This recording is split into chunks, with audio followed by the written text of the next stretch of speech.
며칠 뒤 모여서 이야기를 나눈 사람들을 발견한 옥순 씨. 인사를 하기 위해 다가갑니다. 그런데 옥순 씨를 발견한 사람들 어쩐지 불편해 보입니다. 밥 먹으러 간다. 이게 시간이 벌써 이렇게 됐나? 어떡하지? 엄마 나도 하나 둘 자리를 피하는 사람들. 도대체 그녀에겐 왜 이러는 걸까? 잠깐만요. 놀래라. 아니 왜 다들 나만 보면 자꾸 피해요? 저번에 이사 오던 날도 그러더니만. 그게요. 그 집이 아니야 난 몰라. 아니 집이 왜요? 그러니까 내가 이런 말을 해도 될지 모르겠네. 정말 말 못할 사정이라도 있는 걸까요? 그런데 사실이에요? 이게 예전에 그 집에 할머니가 혼자 살다가 돌아가셨거든요. 그런데 돌아가신 지 일주일 만에 발견을 했대요. 어떻게 일주일 만에? 아이고 혼자 살다 보면 그렇죠 뭐.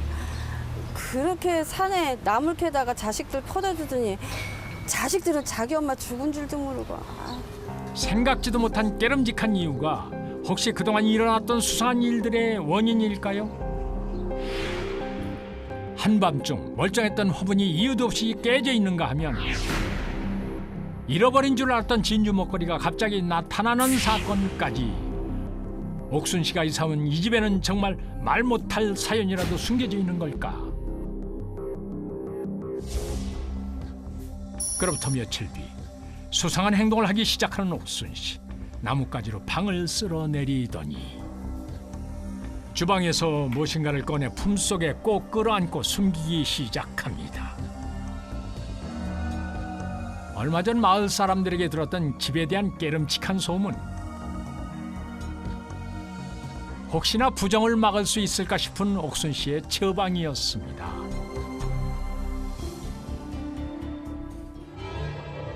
하지만 그런 노력에도 악몽은 좀처럼 멈출 기미가 보이질 않습니다. 오늘도 누군가에게 쫓기는 끔찍한 꿈에 시달리고 마는데요.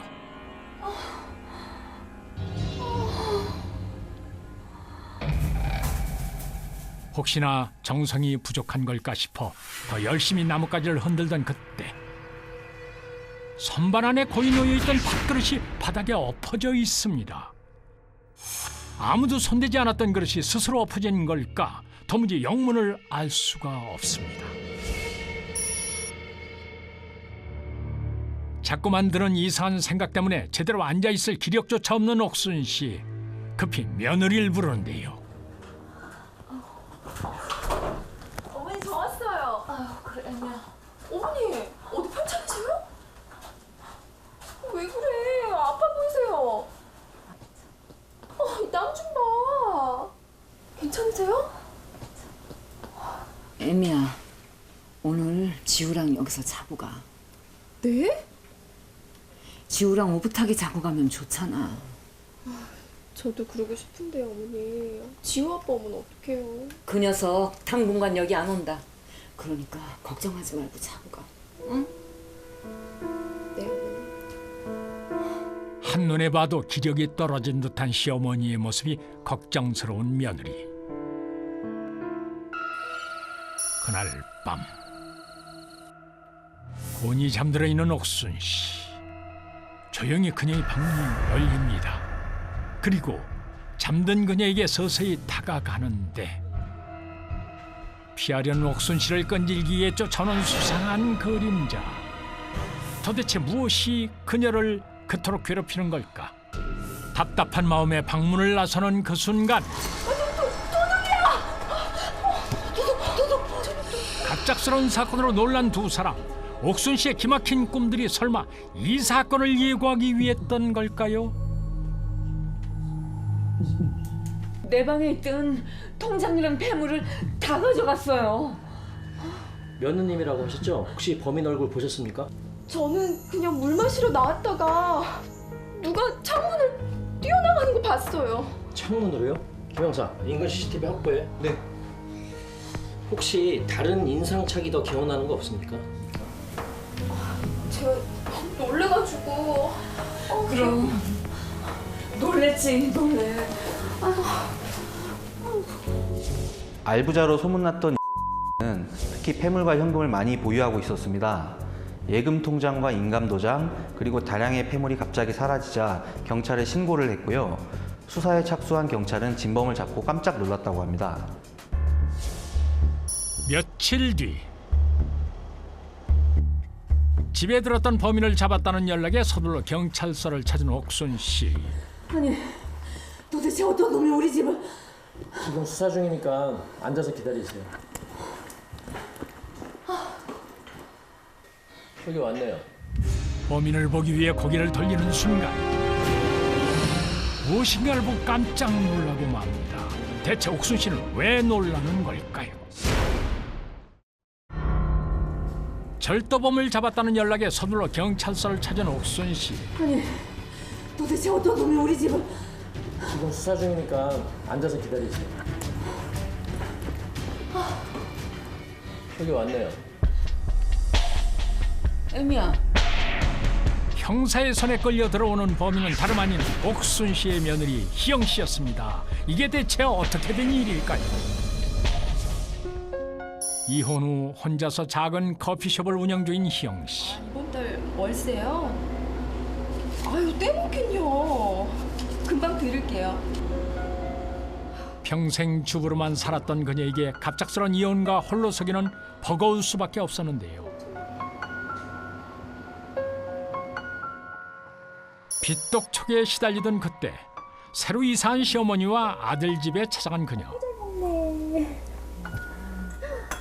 힘든 일도 잊은 채 즐거운 시간을 보내던 희영에게 시어머니 옥순이 눈에 들어옵니다. 손에 있는 반지, 목걸이, 각종 폐물들. 급박한 상황 때문인지 오늘따라 시어머니의 보석이 자꾸만 눈에 들어오는데 그날 밤 혼자서 빚을 감당할 여력이 없던 그녀는 몰래 시어머니 집에 들어가 진주 목걸이를 훔치고 말았습니다. 그리고 실수로 화분까지 깨고 마는데요. 악몽에 시달리고 있던 옥순 씨. 그 소리에 놀라 잠에서 깨고 희영 씨는 시어머니가 나오기 전에 몸을 피합니다. 사나웠던 꿈자리와 깨진 화분. 며느리 희영 씨의 짓일 거라고는 꿈에도 생각하지 못한 채 이상한 생각만 했던 옥순 씨. 그리고 급한 마음에 시어머니의 목걸이를 가져왔지만은 도무지 희영 씨의 마음이 편치 않았습니다. 잃어버린 목걸이를 찾아 아들의 집으로 향하던 그때 몰래 집으로 들어간 희영 씨. 옥순 씨는 그저 아들만 책망했는데요. 시어머니가 집을 비운 틈을 타서 훔친 목걸이를 되돌려 놓고 나오는데 그제야 답답한 마음이 내려간 듯합니다. 네. 아, 대출이요? 네? 압류요? 시간 조금만 주시면 돈 마련할게요. 하지만 계속해서 그녀를 옥매는 빚독촉.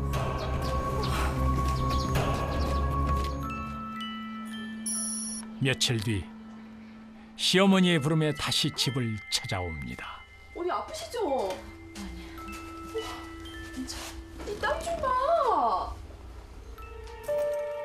그리고 다시 물건에 손을 대던 그 순간 도둑이야! 옥순의 기척에 놀라 소리를 지르고 맙니다.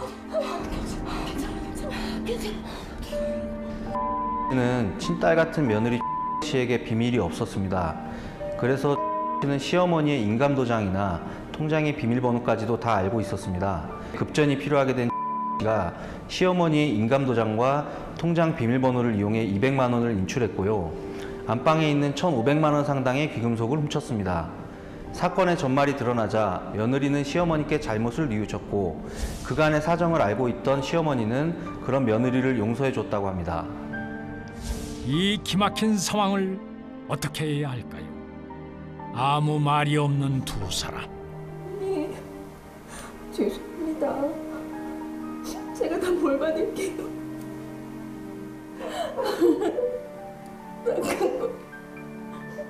내 아들 잘못 만났지.